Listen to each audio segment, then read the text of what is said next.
I hope you have done very well in your term 1 examination, and I wish you the same type of success in your second term examination. This is the start of second term examination. The first lesson is of mechanical properties of solid.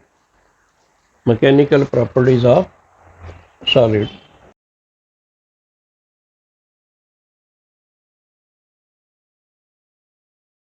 Basically, there are two types of solids: crystalline solids and amorphous solids. Crystalline solids and amorphous. So in physics, we will deal with crystalline solids only. Matter exists in three different forms: solid, liquid, and gases. These are the three states of matter basically. So we will deal with solid also, liquid and gases also. Okay. And solids and liquid, they have different type of properties like mechanical property, thermal property. Okay, so we have to deal with only the mechanical properties of solid in this chapter. So we will deal with crystalline solid. Crystalline solid means these are the solids in which the arrangement of atom is very systematic. There is an orderly arrangement in the crystalline solid. Means atoms are arranged in a very systematic manner. Okay. So in case of amorphous solid, arrangement is disorderly. There is no specific order in which atoms are arranged in case of amorphous solid. Okay. So generally, crystalline solid, all electrovalent compounds are crystalline, like NaCl, copper sulfate, silver nitrate. All these are crystalline. Okay. If you take a simple crystalline structure, it is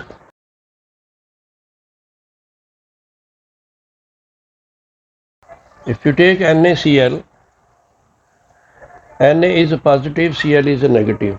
There is an electrovalent bond between Na plus and Cl minus. Now at this vertex, if there is Na positive, then at this vertex there will be Cl minus. And the distance between Na plus and Cl minus is called bond length. Okay, there exists an electrostatic force, attractive electrostatic force between Na plus and Cl minus.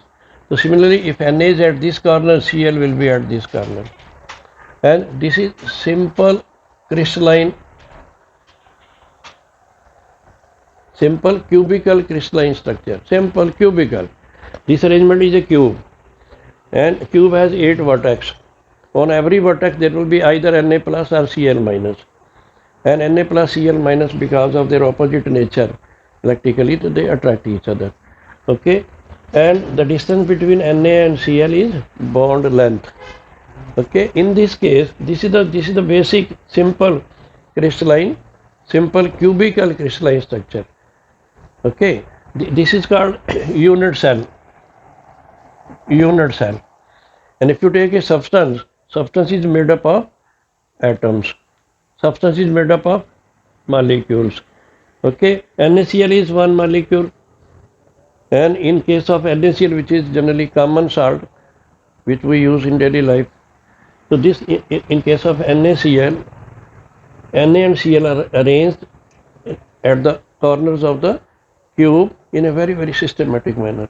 There will be another such arrangement in the neighborhood on this side, upper side, down side. Okay, and beyond of this and in front of this. So in a substance like NaCl, all NaCl molecules, they are arranged in a very orderly manner. This is like government quarters. Okay, if you go to government quarters, you enter into one house, you will find the neighboring house will be exactly similar in geography, similar in structure. Arrangement is very systematic. But when you go to private houses, different owners, they have constructed their private houses in different way, and that will be compared with amorphous substance. Okay. In case of government quarters, all houses are arranged in a very systematic manner. One house is a representative of other houses. All houses will be same. Okay, you can enter any house, you will find the neighboring houses will be exactly same in size, same in structure, same in architect. Okay, so we can compare crystalline solids with government quarters. Okay.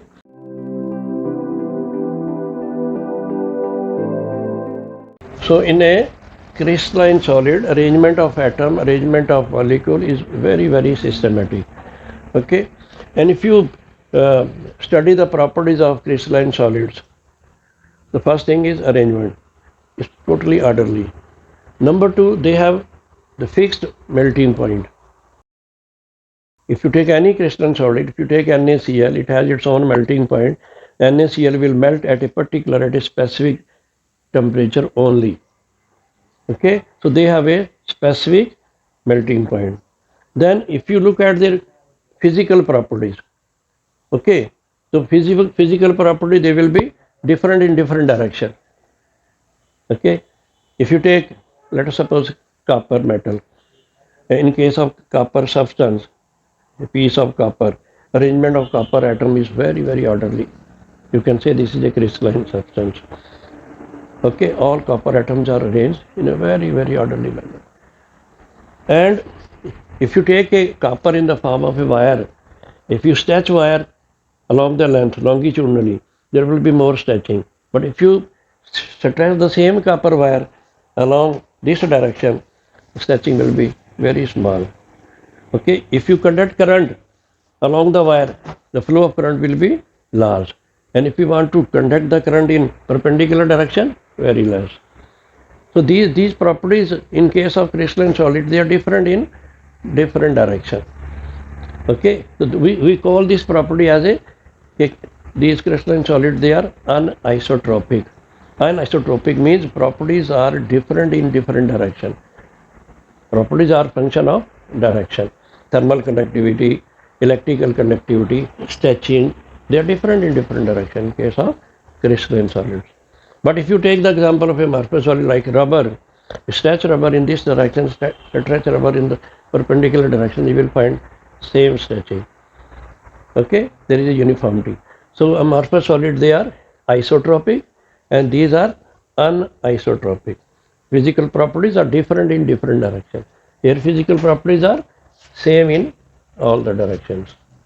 Okay, so if you consider crystalline solids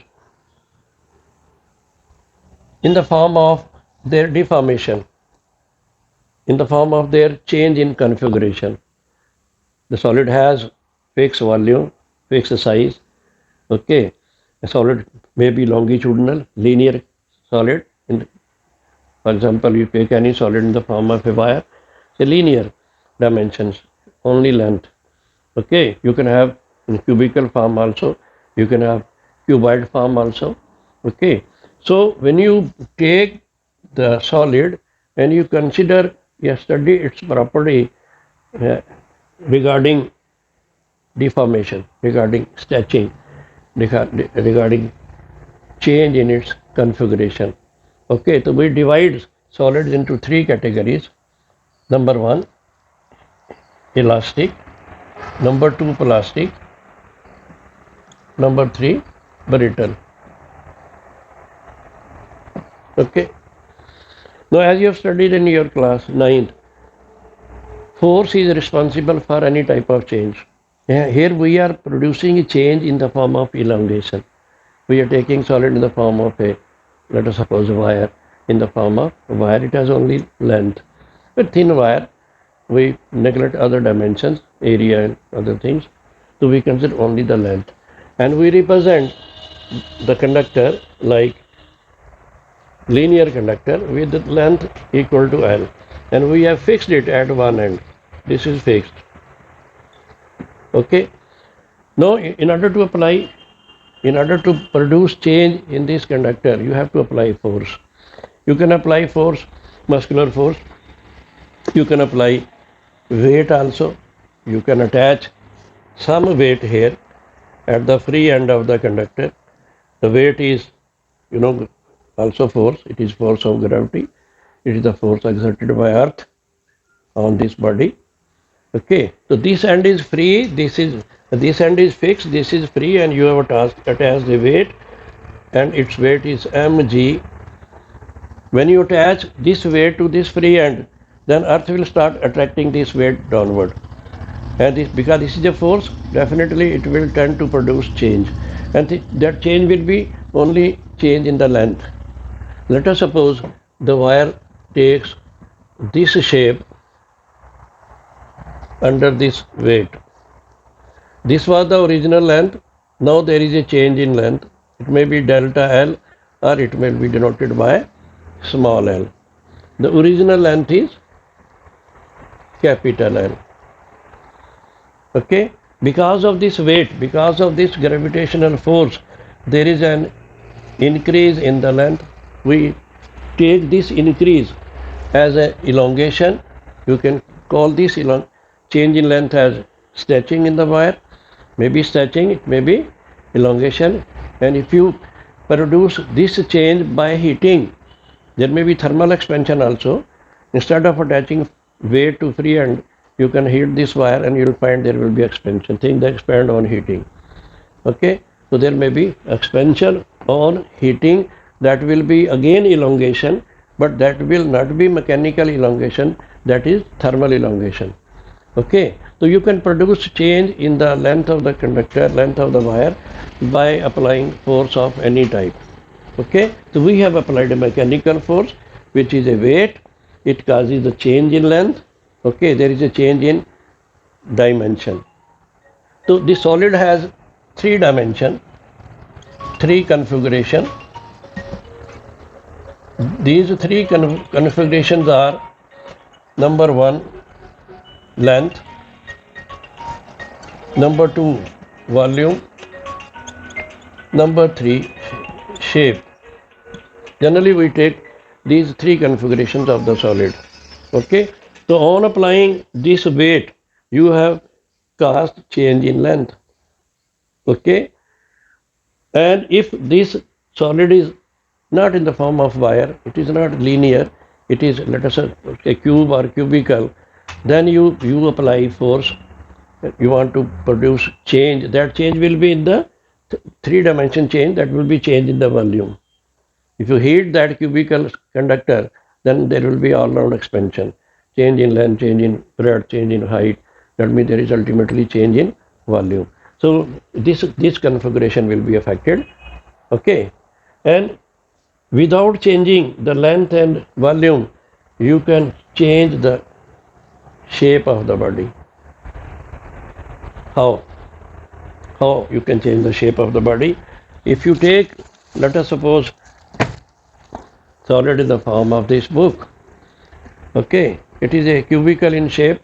You keep the bottom fixed. Apply sideways force like this. First you look at the shape. Okay, then I will apply, keeping the bottom fixed, I will apply force from the side, and you will find there is a change in the shape. There is no change in length, no change in volume, there is only change in shape. Okay, so when you talk about this type of change in the configuration, that means I am talking about shape only. There is no change in volume, no change in length. Other example which you find in your daily life, you are standing totally vertical, making 90-degree angle with the ground. Generally we stand like this. Okay, if we are in a queue and somebody pushes, then we acquire this shape temporarily. Bottom feet are fixed. There is no change in length of the person. Okay, no change in the volume, no expansion, no contraction. Okay, and feet are fixed. Force, dhakka in the form of dhakka applied on this side, and person takes this shape, then again it acquires the original shape. So this type of change in the body without changing length or volume, that is covered under this. Okay, so when you produce change in a solid, if you change the length, but if you have changed the length only, this example, this is change in length, this was the original length. So we will say there is a change in configuration, means you have produced a stain in the solid. Stain. And what is the stain generally? Stain will be of 4 types. Number 1, stain produced after changing the configuration, after changing the dimension of the body by applying force of any type, you have produced a stain in the body, and which type of configuration you have changed, which type of stain you have produced, that is of four types. Stain basically is change in configuration divided by original configuration. Original configuration. Okay. So taking this definition into view, we have four types of stains. First type of stain, when you change the length only, no change in area, no change in volume, then it is called longitudinal stain. Longitudinal stain. Okay, this will be mathematically written like this: change in length over original length. Change in length over original length. This is longitudinal stain. And if there is a very, very small change in the length, we can represent this by delta L also. Delta L over L. This is longitudinal stain according to this definition. The configuration is length only, the change in length over original length. That is longitudinal stain. And mathematically it will be written like this: change in length is small l, original length is L. A change in length, if it is very, very small, they are represented by delta L, and this is original length. Now, if you look at this quantity, stain, it is not a basic quantity. You have studied units and dimensions also. So, stain is not a basic quantity, it is a derived quantity. Okay, and if you take any derived quantity, so you want to know about the derived physical quantity by taking four factors. Number one, it is a basic quantity or derived. Number two, it is dimensional or non-dimensional. It is scalar or vector. It is constant or variable. Now ask these four questions to stain. First question, are you basic quantity or derived? The answer will be derived quantity. So stain is a physical quantity, and the first question, it is basic or derived.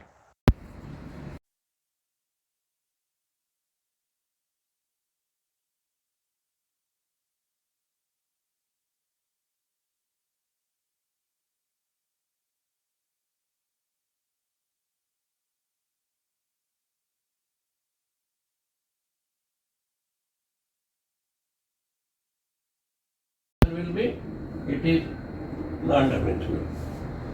Length divided by length, change in length, original length, it is a ratio of two like quantities. So therefore there will be no dimension. So therefore it is a dimensionless. Non-dimensional means dimensionless. Its dimension formula will be M0, L0, T0. Number 3. Generally in physics, if a quantity is dimensionless, generally it is unitless. There is only one physical quantity in physics which has no dimension but it has a unit. That is angle only, plane angle, solid angle. Okay? Unit is a radian in case of plane angle, but it is a dimensionless quantity. Theta is equal to L over R. Okay? So the angle, plane angle, is the only physical quantity in physics which has no dimension, non-dimensional, but it has unit. Otherwise, all non-dimensional quantities will have no unit. They will be unitless. Now, third question: a scalar or vector? Ask this question to stain. Every physical quantity can be introduced over these four factors. Okay? Basic or derived, unit and dimensional or non-dimensional, scalar or vector. So in case of stain, answer will be stain is a scalar quantity. Okay? Then it is constant quantity or variable. In physics, there are certain quantities which do not vary, like gravitation constant, universal constant. Okay? Otherwise, generally, physical quantity, they are variable. Even acceleration due to gravity varies from place to place. Zero at the center of Earth, minimum at the equator, maximum at the pole. You have studied this thing. So therefore, if you ask this question to strain, are you constant or variable? Answer will be, it is a variable. You can produce different strain in the same body applying different forces. More force, more change in length, more strain. Whereas original length is constant. Okay? Just take 1 meter long wire, vertical, okay, apply 1 kg weight at the free end, see the change in length, then apply 2 kg and then again see the change in length, it will be more. If you add more weight to the free end, then it will be more stretching, more elongation, more strain. Therefore, strain is not a constant quantity. It is a variable quantity. Okay?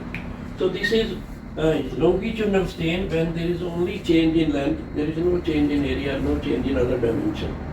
Then second type of strain is, that is volumetric strain. Volumetric strain. This is again on the basis of this definition. The configuration will be volume, the change in volume over original volume. The change in volume, small v, original volume, capital V. Or you can write this like this also, change in volume over original volume. Okay? Volumetric strain. Volumetric strain again is a ratio of two like quantities. Therefore, we would say, if you ask these 4 questions to volumetric strain, you will get the same answers. Number 1, it is not a basic quantity. Number 2, it is not dimensional, it is dimensionless. Number 3, it is not a vector, it is scalar. Number 4, it is not constant, it is variable. Okay, the same answer to different type of strains. Longitudinal strain, volume strain. Then third type of strain is shearing strain. Shearing strain. Shearing strain means without changing the length or the volume of the solid, you are changing only shape of the body. Without changing volume, without changing length. I will give you the example of the shearing strain. If you take a solid in the form of a cube, and if you name this group as A, B, C, D, E, F, G, H, keep the bottom fixed, rigid. Apply force on this side. This is the force which is trying to produce change in the configuration. That configuration not length, not volume, it is shape only. So what will happen? The base is fixed. We apply force on the upper face. So what will happen? This point will be shifted to this, T will be shifted to, B will be shifted to, and A will be shifted to A dash. Okay? The body will take this shape because B was fixed to E. Okay, E is fixed, B is displaced. So B has shifted to B dash position. So this BE will become B dash E. Similarly, AG will become A dash G. Now this face, AB and EG will take this shape. B dash, this is E, okay, so G, B, B dash, this point E, this is G. Similarly, this face will take this shape.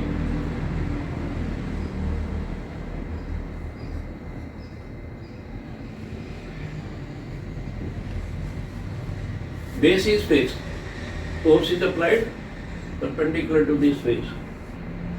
Okay, and the vertices of the ends of the upper face will be displaced through some distance. Okay, and because it is a crystalline solid, so every corner will be displaced by the same amount.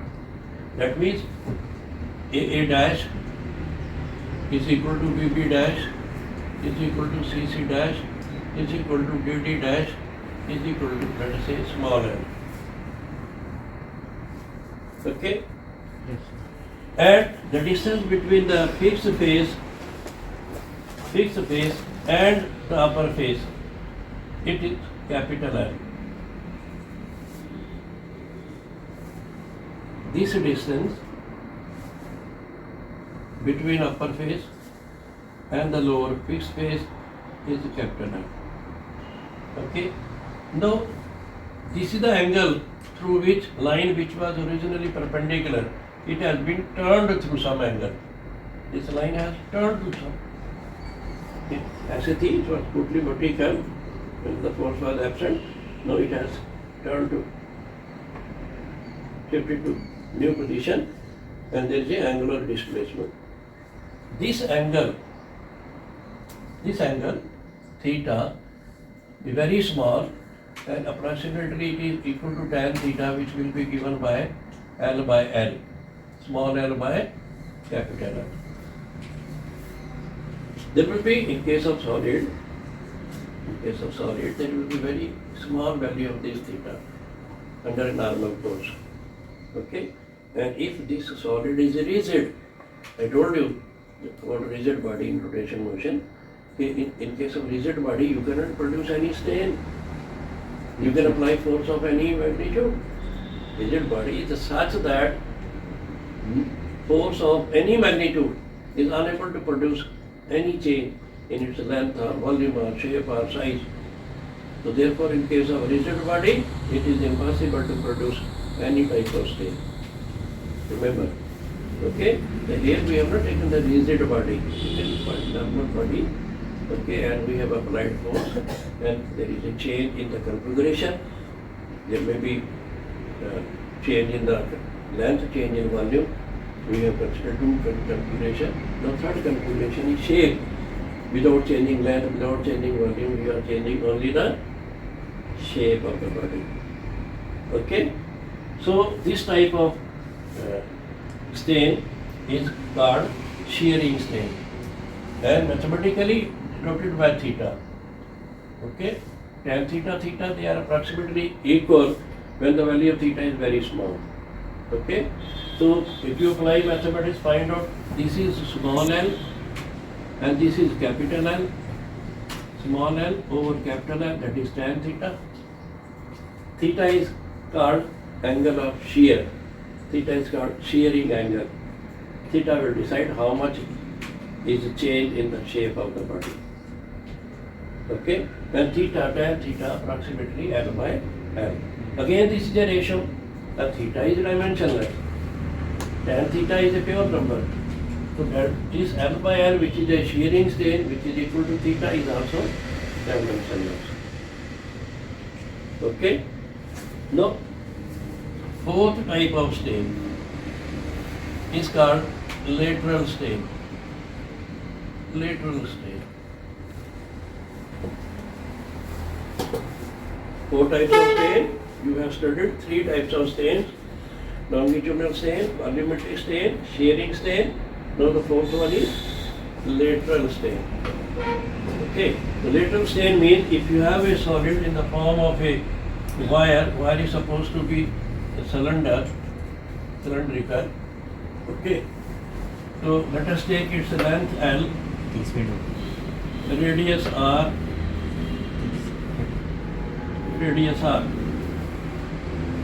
Now you apply stretching force. Okay? Then what will happen? When you apply a stretching force, you want to stretch this wire. So what will be the new shape? New shape will be, there will be increase in the length. There will be increase in the length by delta L, but there will be decrease in the radius. This radius is r minus something. When you stretch, make it elongated, it will become thinner. When it will become longer, it will become thinner. Longer means change in length, longitudinal strain. But change in radius, it has become thinner. Okay, so there will be change in the diameter, change in radius. So therefore this lateral strain is change in radius over original radius. Delta r over r. This is lateral strain.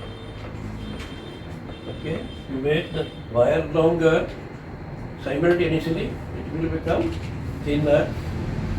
There will be two strain together. Longitudinal strain because of change in length and lateral strain because of change in the thickness. It will become thinner. There will be decrease in the radius, decrease in the diameter. So how much is the change in the radius? What was the original radius? If you take the ratio of these two, it is new strain, lateral strain. Again it is unitless, dimensionless, variable, scalar. Okay. Ask more question to this quantity also, you will get the same answer. Same answer for all the four type of strains. Clear? Then another quantity, that is Poisson ratio. Poisson ratio. Denoted by sigma. Poisson ratio, as the name suggests, Poisson ratio. Again, it is a ratio of two quantities. So which are those two quantities which will give you Poisson ratio? That is this lateral strain, ratio of lateral strain and longitudinal strain. Ratio of these two strain is Poisson ratio. Denoted by sigma. Clear? No, ask those four questions to Poisson ratio also. Number one, is it basic or derived? Answer is derived. Dimensional or non-dimensional? Answer is non-dimensional. Because it is a ratio of two strain. Every strain is dimensional. Longitudinal strain, volumetric strain, shearing strain, lateral strain, all four types of strains are dimensional. Ratio. No, Poisson ratio is a ratio of two strains. Lateral strain and longitudinal strain. Okay, means in the same body at one time you can generate one strain only, but in this case you are producing two strains simultaneously. Longitudinal as well as lateral. There is a decrease in thickness, decrease in diameter, decrease in radius, at the same time increase in length. When you are changing the length, that means you are producing longitudinal strain. But when you are making the wire thinner, you are decreasing the thickness, decreasing the diameter or radius. So this type of strain is lateral strain. And when you take the ratio of two strain, lateral strain and longitudinal strain, so this ratio is a Poisson ratio. Again, it is unitless, dimensionless, scalar quantity, derived quantity, variable quantity. Okay? The value of this Poisson ratio varies from solid to solid, from substance to substance. Got my point? Yes, sir. So therefore, we have taken a crystalline solid in which arrangement of atoms or molecules are very systematic, and these crystalline solids had fixed melting point, fixed boiling point in case of liquid. You get fixed melting point. And then the physical property like electrical conductivity, thermal conductivity, okay, refractive index if it is a transparent, are different in different direction. So we call this property of the solid in which physical property are different in different direction as anisotropic. So crystalline solids are anisotropic. Okay, whereas amorphous solids, where arrangement is not orderly, there is no system. Okay, atoms and molecules, they are arranged in different way. So we call that amorphous solid, and we say amorphous solid. The physical properties are same in all the direction. So therefore we say amorphous solids are isotropic. Crystalline solids are anisotropic. And we have taken which physical quantity to decide it is anisotropic? Thermal conductivity, electrical conductivity, stretching, refractive index, if it is a transparent solid. Okay, on the basis of these physical quantity, we will decide whether solid is anisotropic or isotropic. All crystalline solids are